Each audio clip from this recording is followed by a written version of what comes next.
be threatened by robots, asteroid attacks, even nanotechnology gone awry. Technology is pushing from every direction, getting faster with each passing second. Prepare yourself. The future is closer than you think. We are creating like never before. Advances in electronics, computing, and robotics reach new levels every day. But will our very creations put us in danger? One of the biggest risks that humanity will have to confront is the invention of super-intelligent machines, machine intelligence that surpass human beings in general intelligence. Nick Bostrom is the director of the Future of Humanity Institute at Oxford University. And what he's talking about is an all-out attack of the robots. But it won't look like it does in the movies. A lot of people will conjure up a picture of Terminator robots wielding machine guns. But the one thing we can be sure about is that the true danger does not look like that at all. Instead, we might be fighting super-intelligent machines that decide they no longer need human beings to exist. Looks cute today, might eat you tomorrow.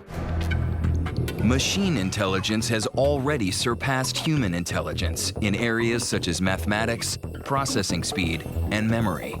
It's hard to imagine what a machine might do once it surpasses our intelligence in every way. Intelligence is the most powerful force in the universe. If you think of why human beings have such a dominant position here on planet Earth, it's not because we have stronger muscles or sharper claws. It's all because of our brains and the culture and the technology that our brain power has enabled us to develop. If machines surpass human intelligence, will they seize control of our infrastructure and our lives?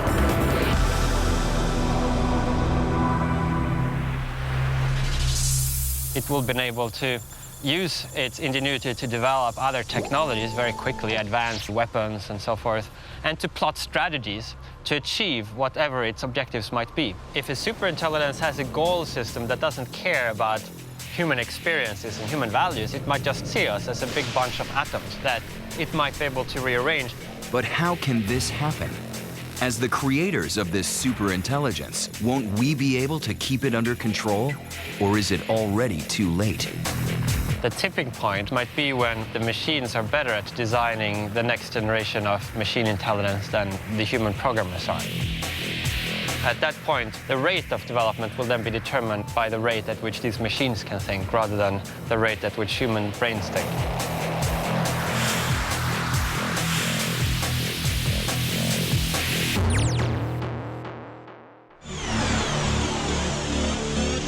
Todd Lipson at Cornell University is already building robots that are beginning to think for themselves. We've been working in an area called evolutionary robotics, where we're trying to use ideas inspired from biological evolution to evolve bodies and brains of robots rather than designing them explicitly. Like this robot that's teaching itself to walk. One project, which is known as the starfish robot, is a robot that can learn and create a self-model. It can manipulate its arms and legs and create a self-image. While this self-image allows the starfish to learn how to walk, how it teaches itself is different from how its human makers anticipated. Instead of a more upright stepping gait, the starfish develops its own lumbering slide. Already, this robot is evolving in an unexpected way. This is exactly the situation Dr. Bostrom fears most. The only way to build a superintelligence safely would be to build it in such a way that it wouldn't want to harm us in the first place, that its goals would be consistent with human flourishing and human welfare. Otherwise, you're dead. It'll be humans versus the superintelligence in the ultimate battle for control of the universe. Or will it? Professor Kevin Warwick at the University of Reading envisions a less polarized future. We're going to have humans with upgraded brains, humans that have their brains linked into an intelligent machine network.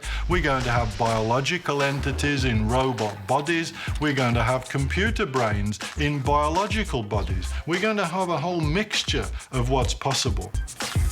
Dr. Warwick thinks it's only reasonable to merge with the machines. If you can't beat it, join it. And he means it. Using himself as a guinea pig, Warwick had electrodes implanted into his arm. The implant was actually put into the main bunch of nerves running down my arm, and it was fired into my nervous system just here. The connections then were made to this radio transmitter receiver unit, so as I moved my hand, we could use the signals from my brain to switch on lights or operate the robot hand, whatever we wanted to do. By incorporating machines into our brains and bodies, we will not only increase our intelligence, but enhance the experience of our lives. Instead of being limited to the 5 human senses, we can sense in infrared, ultraviolet, X-rays. Your television set can sense the world in infrared. You can't. Surely you must feel a bit jealous of that. I certainly do. Not only will future humans be part machine, but future machines will be part human. Once again, Dr. Warwick is leading the way. He's taking neurons from a rat brain, cultivating them and embedding them with electrodes. That's right, a rat brain. And when we've got about 100,000 of these neurons linking, communicating together, we're connecting it up to a robot body. The embedded electrodes receive the impulses fired from the brain cells and transmit them wirelessly to the robot body. That brain is the sole controller for the robot body. We don't have a computer in there that's doing some little things and changing the signals. When the robot approaches a wall, its sensors send signals to the remote brain. When the brain returns a signal directing the robot to turn away, it's rewarded with electrical stimulation. Brain cells like being stimulated. It's a bit like giving a child an ice cream, but you can't be sure the child's going to do exactly what you want it to do, and the same is true with the biological brain. While Professor Warwick's experiment is still in its early stages, biologically brained robots open up all sorts of possibilities for the future. You could take, as a human, some of your own brain cells and culture them and put them in a brain of a robot. So you can have a robot operating in your house, maybe helping you do things, and it could be partly you.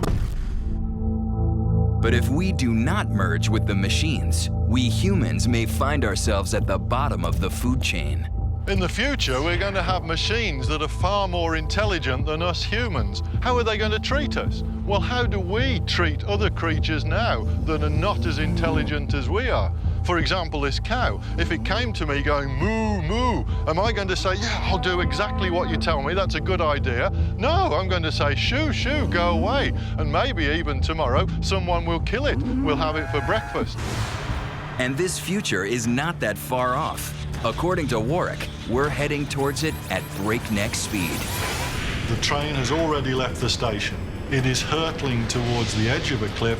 We don't know where the edge of that cliff is, but it's surely not more than about 20 or 30 years into the future. Machines will dominate. But machines won't be the only danger we face. The natural world has its own arsenal of deadly threats. You can think of the Earth as flying around the sun inside a giant shooting gallery of hundreds of thousands of rocks like this, that if they struck the Earth would pretty much wipe out civilization. We better either do something now or it's going to be too late.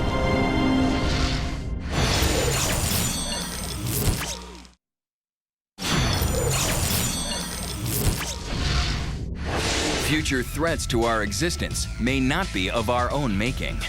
Consider what happened to the last species that ruled the Earth. An asteroid hit the Earth, killed everything within a few thousand miles in the initial impact. Over the next few hours, the Earth's atmosphere heated up to hundreds of degrees, which ignited everything on Earth. So anything that lived through that firestorm then starved to death. Our bad day. Ted Lieu is describing the devastation of a giant asteroid hitting the Earth. If you think that happened only in the distant past, you're wrong. The last major strike on Earth was about 100 years ago. A relatively small asteroid, only 45 meters across, hit Tunguska in Siberia and exploded with a force of about 400 or 500 times what the bomb was that dropped on Hiroshima. About 2,000 square kilometers, about the size of the San Francisco Bay Area, that was totally leveled. I mean, every tree standing was knocked down or burned up.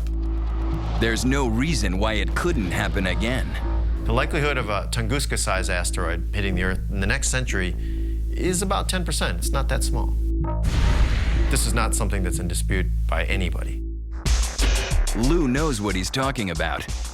He had to in his last job as an astronaut aboard the International Space Station. The prospect of being hit by something from space is actually something you actually have to think about every day on the space station. I used to see asteroids hitting the Earth all the time at night. Asteroids are rocks hurtling through space, ranging from pebbles to mountain-sized boulders. The one 65 million years ago that killed off all the dinosaurs was between 5 and 10 miles across. Even a small asteroid, say 150 feet across, could level everything within 800 square miles. That's an entire city. And the damage won't be limited to the point of impact. If it was to hit water, which it's likely to do because the Earth is 70% covered by water, an asteroid of a couple hundred meters across is likely to cause a tsunami of absolutely epic proportions. Considering the scale of this threat, Lieu says we can't afford to be passive, nor do we have to be. Asteroids are the only natural disaster that we can actually prevent. We're doing the very first part right now, which is looking for them. The most important part about deflecting asteroids is finding them, and then finding them. In the future, we'll use sophisticated telescopes to scan the skies, tracking potential planet killers while they're still far away. We're going to discover thousands and thousands of asteroids that have a chance of hitting the Earth. We'll be able to say, yes, it's going to hit the Earth, or no, it's not. If the answer is yes, then the question is, what do you do about it? Lieu has a plan to intercept asteroids with unmanned spacecraft. Using an ion propulsion system, the engines will generate enough thrust to intercept the asteroid years before it reaches Earth.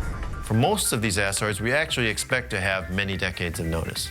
Once it reaches the rock, the robot spacecraft will then attempt to change the asteroid's path by becoming a gravitational tractor. There's a small gravitational pull between the asteroid and your spacecraft. Very tiny. If you stay there for long enough, that small, tiny force will begin to pull the asteroid. The spacecraft will maintain position alongside the asteroid using its thrusters. And over time, its very presence will create a tiny tug of gravity on the rock. Even if the asteroid is only shifted by inches, that could make a huge difference in its long-term trajectory.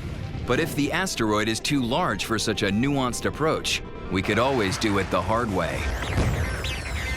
You can actually take a larger spacecraft and just run into the asteroid.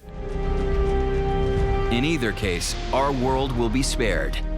Lieu sees avoiding a potential asteroid hit as the universe's ultimate intelligence test. If there are other civilizations that are advanced in the universe, they will have passed this test too. Because if you don't, you eventually get wiped out like the dinosaurs. We can go from this point of being at the mercy of the heavens to controlling our own fate. But not all dangers loom so far away. Every year, hurricanes arrive like clockwork, leaving death and destruction in their wake. The number of Category 4 and 5 hurricanes has doubled over the last 3 decades. In the future, the nightmare of Katrina may become commonplace.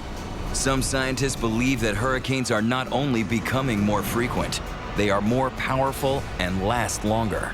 In the future, we will be able to modify hurricanes.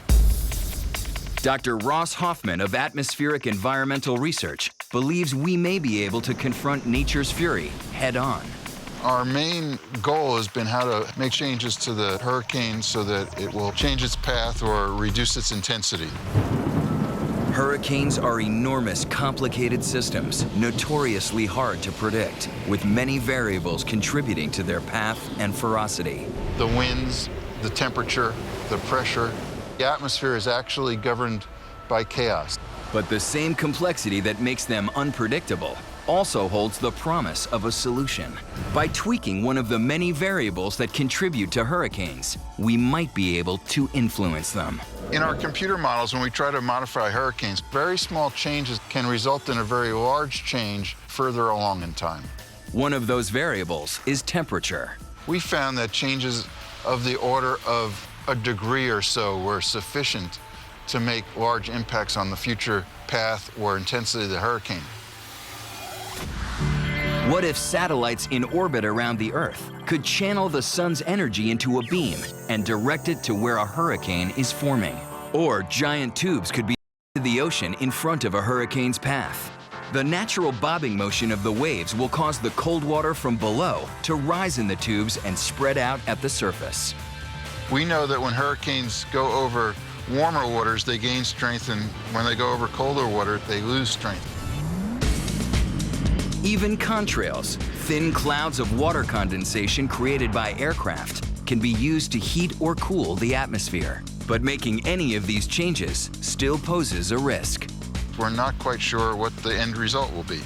If we are successful in changing the course of a hurricane away from, say, striking Miami and headed out towards sea instead, then we might worry about whether it might then hit Bermuda.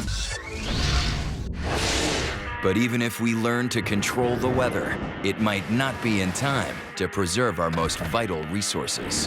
In 30 years, a gallon of clean water will cost more than a gallon of oil.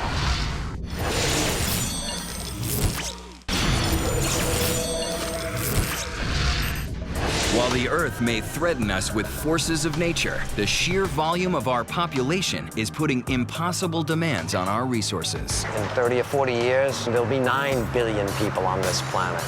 Dean Kamen is best known for creating the Segway, designed to help pedestrians move quickly around a city.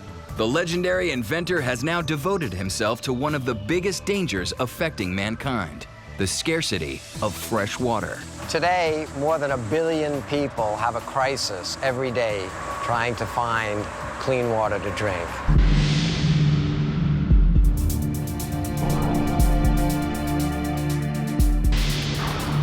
The causes? Deadly parasites, chemical waste, and just plain thirst. As the world population continues to grow, the problem will only get worse. Not only in developing countries, but everywhere. We're all going to have to deal with the fact that water is not free, it's not infinite in its availability. In 30 years, a gallon of clean water will cost more than a gallon of oil. In fact, only 3% of all the water on Earth is fresh water. So in the future, it may be water, not oil, that will drag nations into war, unless someone is smart enough to turn something polluted into something pure. Our goal was to create a small, portable machine that could be placed anywhere and at point of use create clean, reliable drinking water from any source. Kamen thinks he's reached this improbable goal with a new invention he calls the slingshot. A simple box with 2 hoses on it, one that goes into anything that looks wet. Out of the other one comes pure drinking water that's safe. Water goes into the slingshot where it gets boiled to the point that it turns completely into vapor, into steam. Recondense that steam and you get pure distilled water, no matter how polluted the source water is. If the water coming in has metals or other kinds of inorganic toxins in it, they don't vaporize. And the slingshot can handle any type of dirty water, anything. Ocean water, sludge, even sewage. There are existing solutions to purify almost every kind of contaminated water. The problem for the developing world is, in order to apply a particular solution, you would have to know the particular problem the water has, and you'd have to be sure that particular problem won't change. The slingshot not only provides a solution to any contamination problem, it does so in one portable system. It's possible because Kamen has reduced the energy requirements of the distillation process. The secret of the slingshot is that it uses a closed loop of energy. Once the first batch of water is vaporized and recondensed, all that energy is reused. We can purify every kind of contaminated water with an amount of electricity that runs half of a handheld hairdryer, and that's a big deal. The slingshot will be able to produce 250 gallons a day of clean water, enough for 100 people, and it won't be expensive. The cost to produce the water would be under a dime a gallon. The machine itself will cost under $2,000, and it's expected to get even cheaper. Kamen predicts that eventually the slingshot, or another device like it, will be a fixture in every home.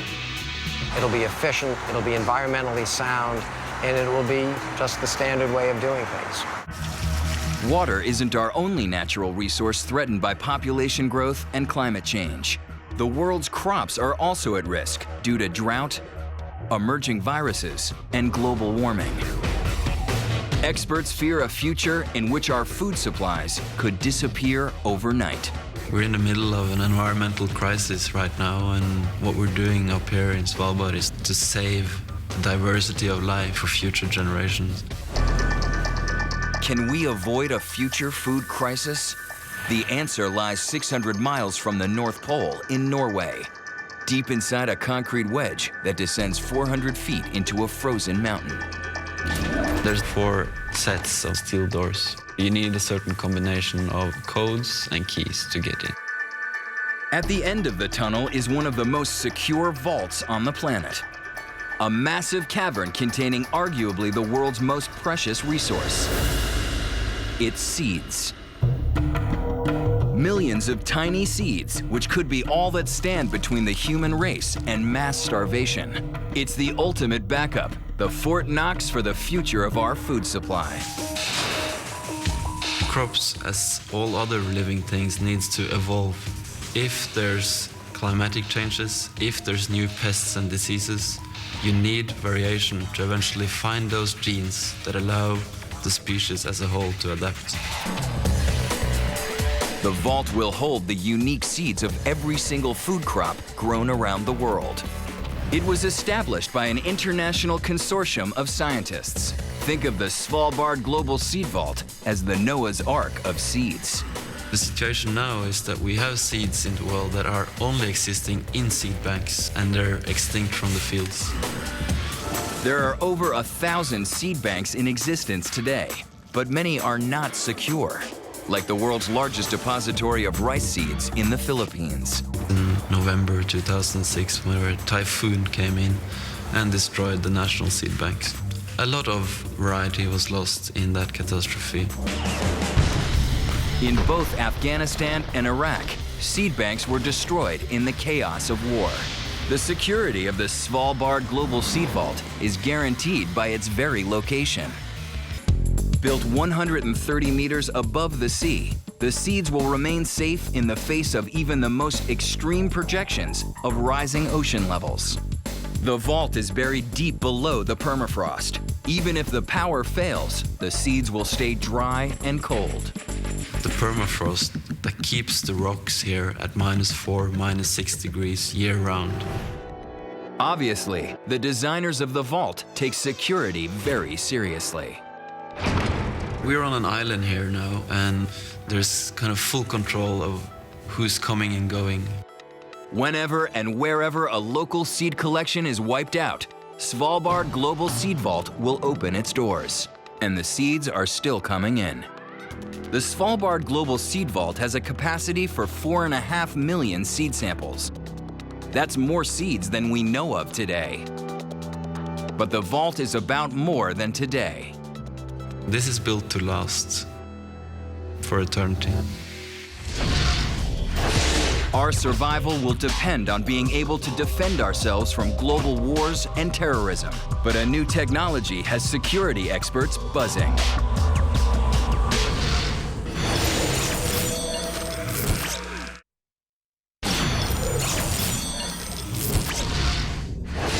Protecting the Earth's natural resources is only part of the fight for the future of humanity. Our survival will also depend on defending ourselves from global wars and terrorism. Our nation's ports of entry are vulnerable to attack. The highest level of security is required to handle the amount of traffic that streams across our borders. Even at the most tightly controlled checkpoints, potential danger is hard to spot. But state-of-the-art technology will help us weed out the bad from the good. And for the latest in detection devices, look no further than the tiny, exquisite sensors inside this box. Honeybees. For thousands of years, humans have used bees to pollinate crops and produce wax and honey. Now, scientists at the Los Alamos National Laboratory want to use them for national security in the Stealthy Insect Sensor Project. The Stealthy Insect Sensor Project utilizes the innate ability of honeybees to detect explosives in the field. Their sense of smell is comparable to the canines. For explosives, we can get down to the parts per trillion. Training and maintaining bomb-sniffing dogs can be expensive and time-consuming. Honeybees are cheap, self-reproducing, and can be trained in 10 minutes. The training process starts with collecting honeybees from colonies. Once in the laboratory, we will individually pick out bees from that box and strap them into a holder where they're restrained with tape. Once in the holder, the bees are exposed to the scent of TNT, C4, or any other explosive.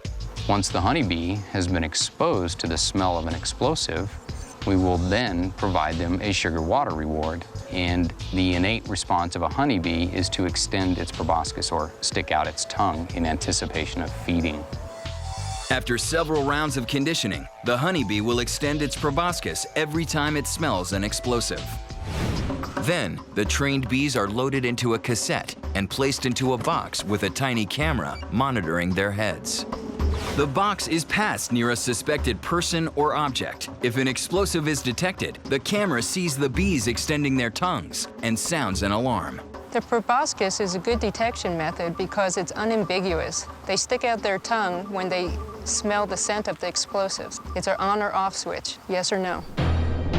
Currently, the bees are being tested out by the Los Alamos Lab security team, but the scientists have bigger plans. In the future, we can imagine the honeybee platform being used by the police department, narcotic agencies, border control.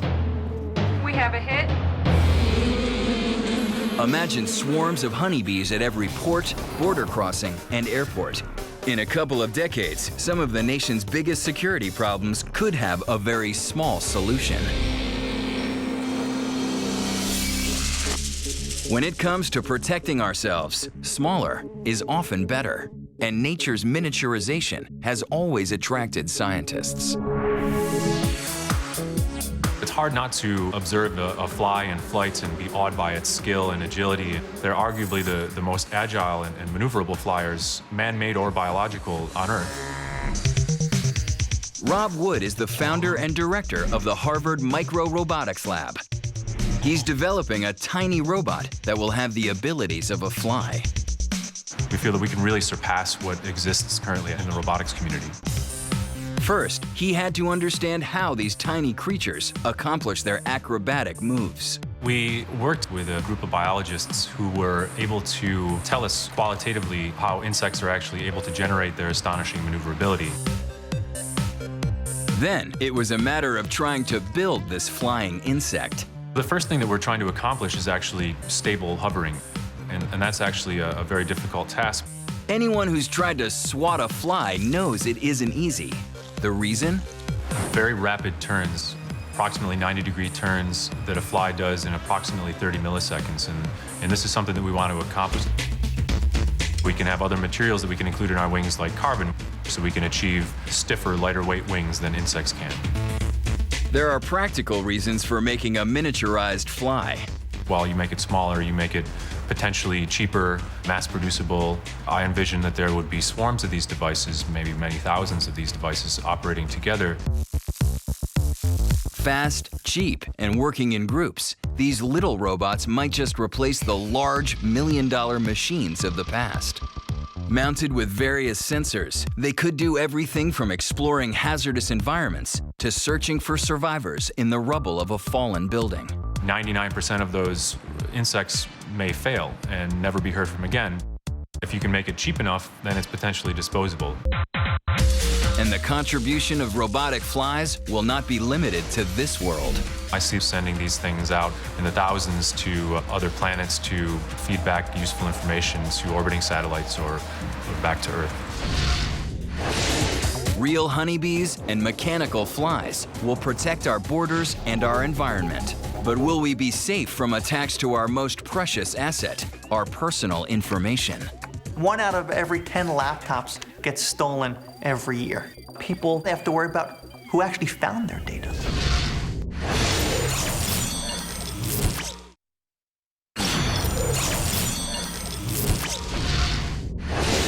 The amount of information that we create and store is growing exponentially.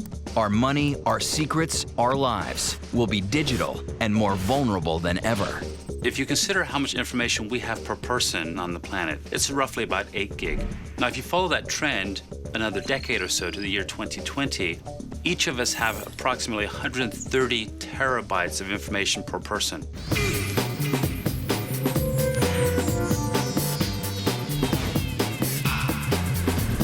How will we keep this information safe? Aaron Feigenbaum is the Director of Security at Google. He sees the future of data protection in cloud computing, a new technology named for its nebulous nature. Cloud computing is a simple concept of taking the same data, services, and applications that are currently sitting on your computers or on your IT servers and moving that into the cloud. But this cloud is not in the sky. It's a network of servers around the globe, each holding fragments of your information. Only when you log on do the pieces all come together. Basically, you can access that information anytime, anywhere. As you create new information, documents, images, videos, anything, it will all get stored in the cloud. Suddenly, any computer can become your computer. All you need is an access point. The shift is nothing short of a revolution. Moving data to the cloud is very similar to the banking change that happened a couple hundred years ago. Going from money underneath their mattress where they could come home and see it every day, and so they thought it was secure, to putting it in a bank where they couldn't see it, is the same where taking your data, which is on your hard drive, on your local device that you think is secure, and putting it into the cloud. Breaking up information into pieces across servers is itself a way to protect against hackers and identity theft. The hacker's job is exponentially harder. They would have to compromise multiple systems and know exactly where to look. And defending yourself against cyber attacks will become a thing of the past. Today, users have to be security experts to protect their data. They have to understand antivirus, firewalls. By moving this data to the cloud, these issues go away. The load will be lifted in other ways too. No more lugging laptops, no more cumbersome hard drives.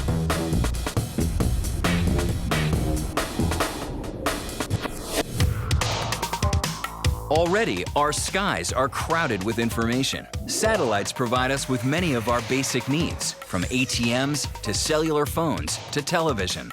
If something were to happen to them, our lives would come to a halt.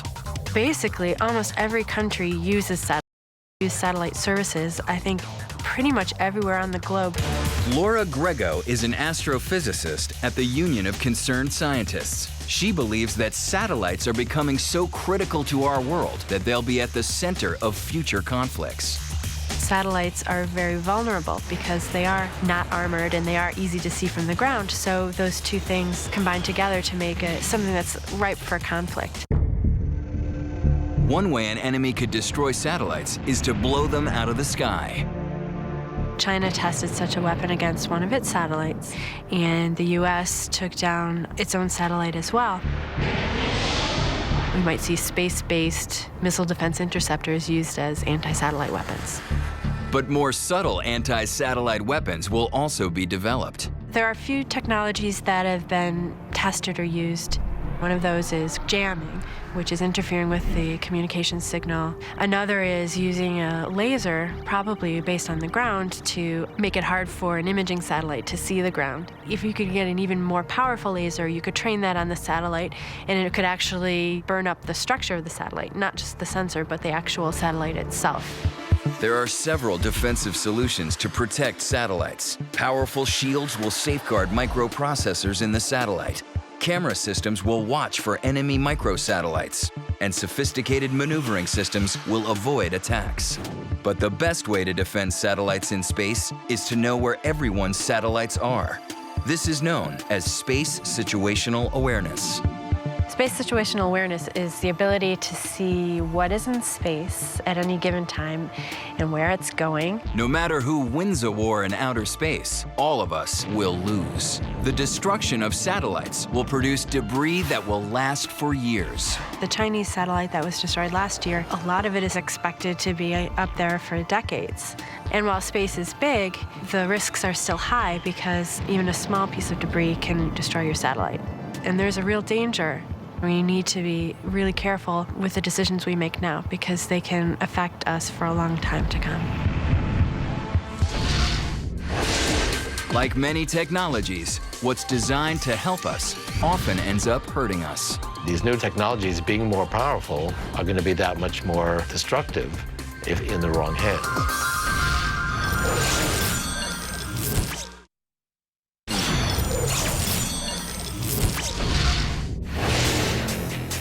Threats from Earth and space will always be with us. So will dangers of our own making. But in the future, handguns may be one man-made threat we can eliminate. Imagine a future where police officers' weapons cannot be turned against them, where guns will identify criminals and even recreate the details of a crime.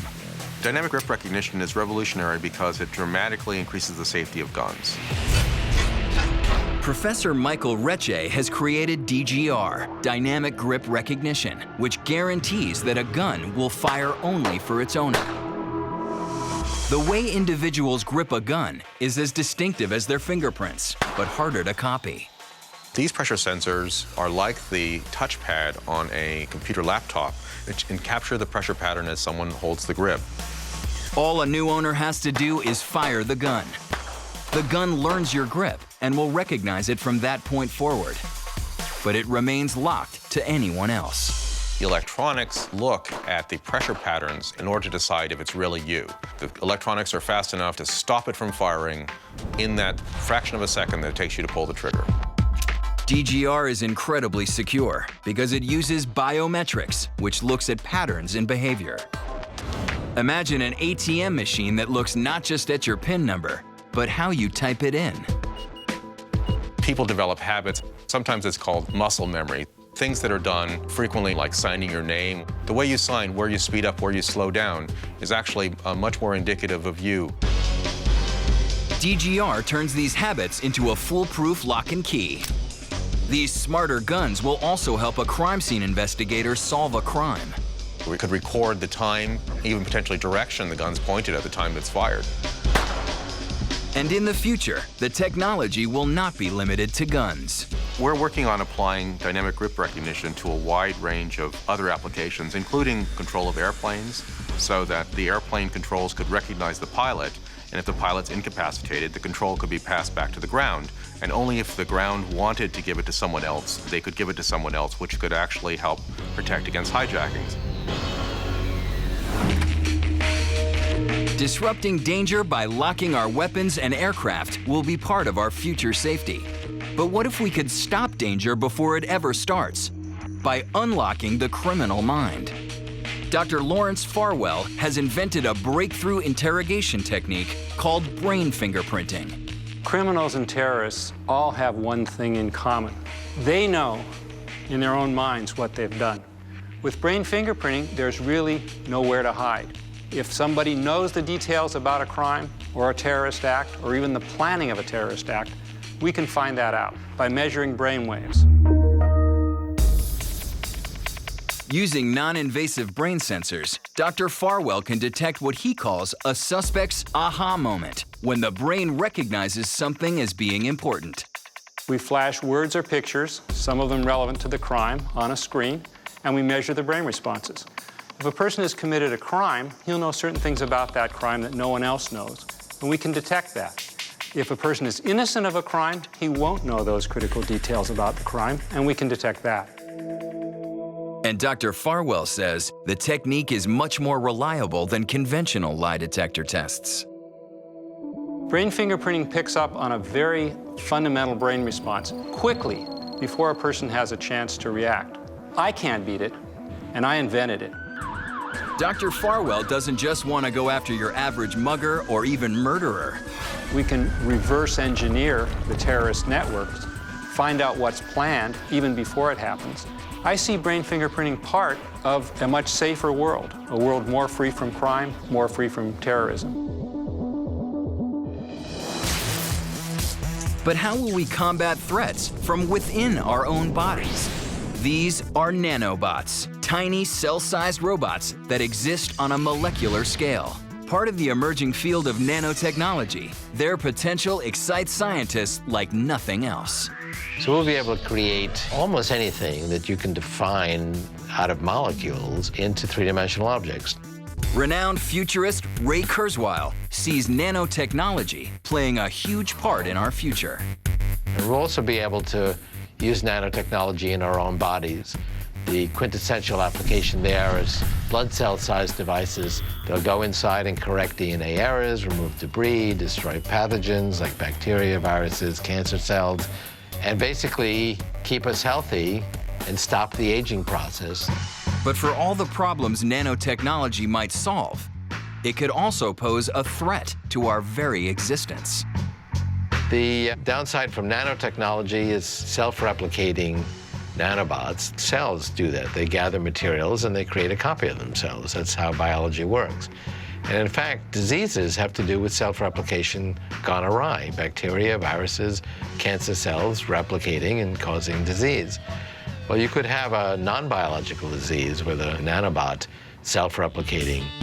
A bug in the program or even a slight mutation might cause nanobots to replicate out of control, consuming materials they need in the natural environment to make copies of themselves. In just 10 hours, an unchecked nanobot could spawn 68 billion offspring, reproducing until all that remains on the planet are billions and billions of them. Because scientists don't know exactly what the scenario will look like, they've given it the name gray goo. It will be nanobots gone wild, malfunctioning and eating the environment and everything in it. In less than 2 days, they could take over the world. So how can we counter a nano-scaled attack of the robots? We need a rapid response system, something that would detect self-replicating nanotechnology that's destructive and would deactivate it. Basically an immune system. Using biological defenses makes sense as technology begins to look more and more like the natural world. We go one step at a time, and each new technology emerges. We can identify what its downsides are and establish the right ethical guidelines. These new technologies, being more powerful, are going to be that much more destructive in the wrong hands. Keeping the power of technology on our side will be the key to keeping safe in the future. Gray goo, robot attacks, gigantic space rocks, and superstorms. There will even be dangers that we can't yet imagine. But armed with an arsenal of sophisticated new tools, our world will flourish like never before in an age of unprecedented peace and security.